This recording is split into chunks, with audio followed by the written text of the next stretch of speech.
Hello and welcome to all the men and women of the West. I'm Joe. Today I'm going to, well, rank all the rulers of Westeros.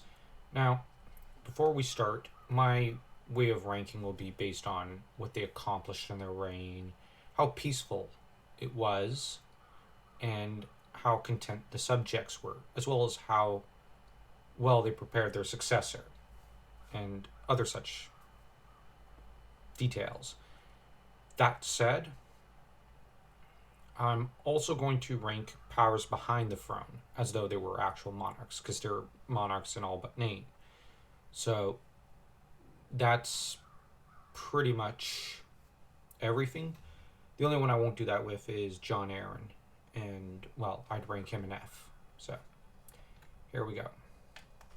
And the only reason I'd rank him an F is just how skeevy he was, and how he appointed Baelish, knowing he was corrupt, how he made deals with the Martells, without properly placating them, and how he basically sold Robert upriver to the Lannisters. So, Jon Arryn's not a good power behind the throne. He's either really weak or really corrupt, or both.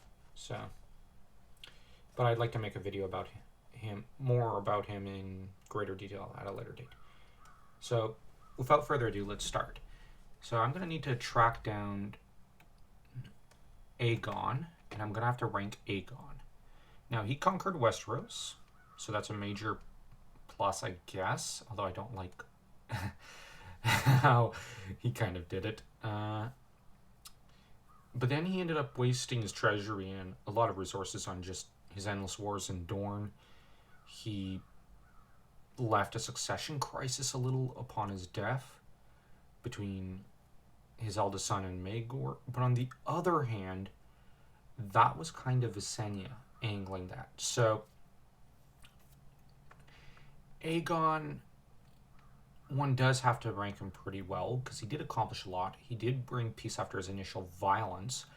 Yes, he did spill too much wealth on trying to conquer Dorne, but he could have been worse. So I'm actually going to rank him probably an A class. Now, you've got C, S, which is perfect, A, which is almost perfect, B, which is mediocre, C, below average, and F, which is just failure. So I'm ranking him an A only because there were still things he could have done, and he wasn't really the monarch. Actually, for that one, I'll actually say this. The real power behind his throne, I would argue, was Visenya, whom I'd rank an A. Actually, I might rank her the same, because Aegon failed to prepare Aenys Targaryen, his successor, properly for ruling the realm. Visenya was basically the power behind Aenys, but she at least prepared Maegor, her heir. He was cruel, but he was competent. That said, both of them kind of left the Seven open for rebellion. So, in that regard, they're about mediocre, thereabouts. Because there was a major problem. They could have tried to deal with it politically, but they just neglected it and didn't want to deal with it, for the most part. Or at least they didn't deal with it as capably as they should have. But they were competent individuals. And I know this might annoy some, but they're far from perfect, but they're not failures. When I say mediocre, this is actually a compliment because, well, if you judge it by the Plantagenet dynasty, there were very few competent kings in that dynasty of England. To an extent, you had Henri II, you had even Mathilde later in her life. She was very competent. But on the other hand, you had Henry III, you had Edward II, and even Edward III later in his reign. Early in his reign, he was really good at what he was doing. And you had Richard II. These are very, very incompetent rulers. So I'm kind of making a comparison to real historical figures to an extent, but also other fantasy monarchs. Excuse me. Because if you compare them to Aragorn and Elisar, no one's going to measure up. But on the other hand, if you compare them to, say, Daemon Wolfblade from the Wolfblade trilogy, he is terrible. So, yeah, these two, they're not so bad at what they're doing. They're ruthless, they're brutal, but they're capable. So, and you know what? The realm was generally kind of better off with them in charge to an extent. So, anyways, that's enough blathering on my part. Aenys, oh my gosh. You know, he squandered everything his dad and stepmom built and basically left an entire succession crisis. But, you know what? I'm going to rank him a C. He did a pretty good job preparing his heir. Let's give him that much. Because Jaehaerys, the conciliator, I think it is, he was really competent. He was really good. And it is... It speaks to some intelligence because, you know, he did prepare his successor well. So that's a good thing. Maegor the Cruel, he quashed a rebellion of the faith, and he then left a very... He didn't prepare any succession plan, but on the other hand, he dealt with a major problem mom and dad didn't want to. But he was too cruel. So, but he was essentially not a strong monarch because, you know, there were rebellions. But he did inherit the problem from mom and dad. I might rank him about... You know what? I'll have to rank him at about a B. Of course, you get Jaehaerys the Conciliator. Yeah, you just go straight up to the top because Martin basically makes him perfect as king. So, okay. We then get Viserys. Now, I actually like the actor's look more than I like the character in the book. I've not read too far into Fire and Blood, but I am familiar with him only because of Order of the Green Hands videos about him and in Deep Geeks. But for him, weirdly, I might rank him just about perfect. And the reason I'm doing that is he maintained the peace and the stability of his realm in the same way Jaehaerys did. Now, if you're going to complain, but he allowed factions to fester, so did Jaehaerys. Under Jaehaerys, the Hightower faction began to grow in power. Viserys really inherited the problem, but it did fester and grow to life under him, and he didn't exactly do anything to curb it for the most part. But it's also kind of hard to curb when you have his younger brother Daemon running around causing trouble. And let's face it, you also have, on the other hand, just the Hightowers being sneaky.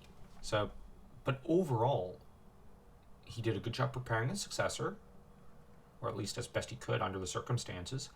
He maintained the peace. He was good. Everybody liked him. So I rank him as high as Jaehaerys. I don't see how he's any different in some ways. Although he probably should have accepted that most of the realm wouldn't really want a woman in charge. So, okay, this is where it gets complicated. We have two kind of monarchs here trying to say, I'm king, no, I'm king. And let me find him. Okay, Aegon the Usurper, as I like to call him. He didn't really want to be king, but then he went cuckoo for Cocoa Puffs. But he didn't have enough of a... He didn't inspire enough confidence, and he basically gave overall power to Kristen Cole and Aemond, which, you know, two psychopaths. On the other hand, he left his nephew Aegon II as heir. I might... Yeah, I'm going to rank him below Aenys. He just put Aemond Targ in command. And this guy's a lunatic, from what I understand. Rhaenyra, I rank her as low as Aenys. She did not have the strength to unify the realm. She was a problem. She was incompetent and just, wow. Like, boy, was she just bad as monarch. She did nothing competent during her reign. Now, she did help maintain the peace of her. Like, she was good during her dad's reign, but the minute she became queen, yeah, not good.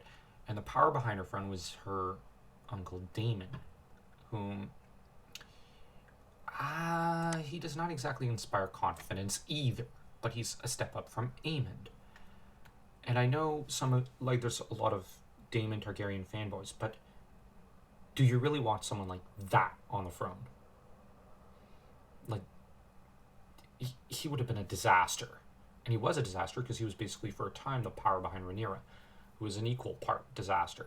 And I know Rhaenyra's got her fans, but she was a terrible monarch. It's like, well, she would have been good in a time of peace. But the fact is, she did not have a time of peace, and it's her fault as much as it is, yes, Daddy Dearest and Aegon and Alicent and Otto and whatnot, but it's also her fault. She failed to inspire confidence in a great deal of men. A lot of them felt her to be unfit, and they were anxious about her uncle because, her uncle's kind of bloodthirsty, and basically she agrees with everything he says and does. So, this kind of doesn't exactly inspire confidence. She's not exactly an honorable individual. Neither is her uncle. So, I don't rank them very high. But they're not like Aemond and Aegon, who are just needlessly cruel and dumb to an extent. Well, Aemond's cruel. Aegon is dumb. But we get Rhaenyra, who did do a good job preparing her son as best she could. And with him, all things considered, I'm going to rank him an A. He's a pretty darn good ruler. He has several possible heirs. He died when they were too young, but he maintained, the realm should not have been kept together after the ravages of his mother and uncle's reign, and yet he kept it together. Now, he's not Jaehaerys and Viserys, but he did a good job, all things considered. And we do have to give him some of the credit for what happened after, Viserys and him were reunited. As for Viserys, he was basically angling for the throne from the word go. At least I'm going to take that attitude. But on the other hand, he did not prepare his heir at all. His heir was terrible, but he was competent. So we put him here. So, his heir goes here. He's just a total failure. I don't need to get into why. As for him, Darren, I put him here because, he did not inspire confidence in his leadership capabilities. He failed to prevent a rebellion because he was incompetent at his core, and the real power was Bloodraven, I think it is, whom himself was kind of cruel. I didn't put him here, sadly. I forgot. But him, I'd rank him probably a B as well, because all the Blackfire rebellions are his fault. But on the other hand, as well as Darren and Aegon IV. But yeah, Oh, and I do have to scale back. I just remembered. I have the sons of Aegon III, I think it is. Darren, what did he actually accomplish? Nothing. He just got himself killed. Same with Balon. Neither of them did anything. And they refused to do anything about anything. Okay, so far we have... Alright, so we're at Darren the Second. After I took a slight detour and jumped ahead because I forgot about these two. Maekor, I think it is. I'm going to rank him here. Peaceful, strong, competent, and just. Really, really good monarch. He's what a king should be. And then we get... Let me find him. We get Aegon the Unlikely. not sure how to rank him. And the reason I say that is I know the Dunk and Egg books have a lot of people liking him, but he did not end up inheriting a Blackfire rebellion or causing one. But in his last couple of days, he kind of went cuckoo and wanted dragons. So I rank him below average. He had a good thing going, but then he screwed it up and just decided, you know what? I want more. And that brings him down. And he's basically responsible for everything that happens afterwards. Okay, who's this guy? I forgot. Sorry, there's too many of these characters. And that's not... I'm not complaining entirely. Okay, let's see. I know there's a Jaehaerys. Another Jaehaerys. Well, if I can't remember you...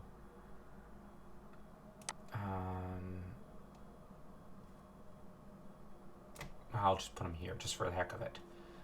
And if someone says, "Oh, I can't believe you did that," well, in another video, I'll probably re-rank him. And walk it back if I have to. Jaehaerys II, son of Aegon the Unlikely, yeah, below average. You didn't actually do anything good. Everybody told you it's a bad idea and that everything would go wrong. Aerys, yeah, total failure. Robert Baratheon is more complicated. Okay, he's assisted by really corrupt and really, really dumb, incompetent people. He's got a really bad wife. Oh, I just remembered Rhaegar. Didn't I have him? I guess his image didn't load. Well, Rhaegar was going to put it in the F category because he caused the rebellion for his dad. But he was basically regent at one point. So he caused all the problems, ran away from the problems, and then got himself killed. So he's an F. But Robert is hard. Now, he did not prepare his heir because he honestly didn't care. On the other hand, had he prepared his heir, would it have mattered? Jon Arryn, the Lannisters, they probably would have killed him. So not much he could do there unless he chops all their heads off, which I don't think that would actually be the best policy exactly, because that would just put him in the... that would just cause problems. On the other hand, he had the brains for the political field, but he didn't want to do it.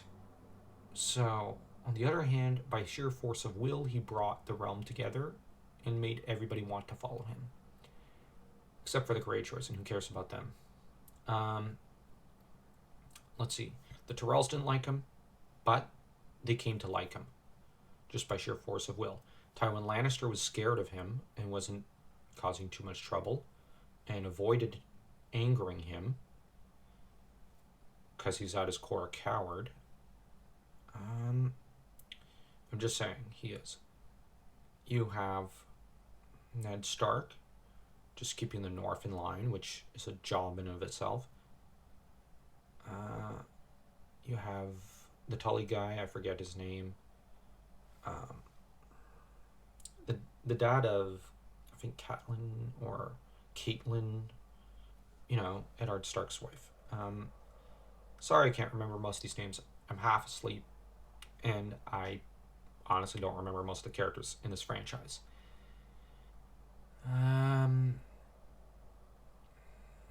Actually, most of the Seven Kingdoms were just basically appeased under Robert. He had a lot of good years. He maintained everything in line, although the realm got in debt. But he, you know what? Weirdly, on the other hand, he quashed rebellions. Although the Greyjoy rebellion is not entirely his fault. That's been... everybody dealt with Greyjoy rebellions, so I don't judge anyone on that one. Except for Aegon, he should have just destroyed them entirely. Or even Visenya. That's why they rank a little lower. Same with Maegor. They should have dealt with that problem. Robert did not get trapped in endless foreign affairs problems. He did not get trapped in needless civil wars. No, he did cause one though, because he was dumb about things. Cersei, um, he let her have too much free reign because he honestly didn't care. But this is hard to rank. I'm gonna rank him a B. He's an average monarch. Well, he could have been above average to even perfect, but he didn't want to be. So, by sheer lack of effort, he becomes a mediocre king, which is pretty funny and fascinating. On the other hand, he's not, these guys who are just, oh my gosh, they're just disasters in every way, shape, or form. But he's not these guys who are really, really, really good monarchs. Although I'd rank, if I had another category here, if I could add one. Oh wow, look at that.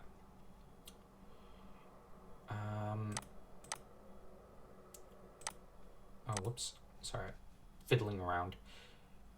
If I had another category here, I'd probably put Robert in it because he ranks above Aegon and Visenya and Maegor. And Viserys II. Because, well, maybe not Viserys II. Viserys II and Robert might rank here because they were good at what they did to a large extent, and they did try to maintain the peace and whatnot and prosperity of the realm for as long as they could. But the problem is, now, if you disagree with me with Aegon and Visenya and Maegor, it's just Aegon was essentially just a front man for Visenya. But Visenya, there were a lot of problems she should have solved, but she refused to solve, which, that's a problem. So she's basically letting problems fester when she shouldn't. But kudos to her for actually keeping the family together, conquering the Seven Kingdoms. I really consider that more her accomplishment than Aegon's. Aegon's just her tool to a large extent. And you don't have to agree with me on that one. That's just my opinion. He just does not strike me as having the force of will and strength that she does. Maegor, he's really not competent. Actually, I might rank Visenya in that other category. And Aegon at the B. It's just slightly above average there. Robert, Visenya, and Viserys II are pretty good monarchs. They're pretty good. They know what they're doing, to an extent. Well, Robert, not really, but they navigate the problems and they solve a lot of them. Yes, they leave some behind them, but they are brought down by succession problems and such. And the most important job of a king is to prepare your successor. So that brings them down. As for these guys, well, they basically left no problems. Well, Aegon kind of did in, Viserys and his other heirs.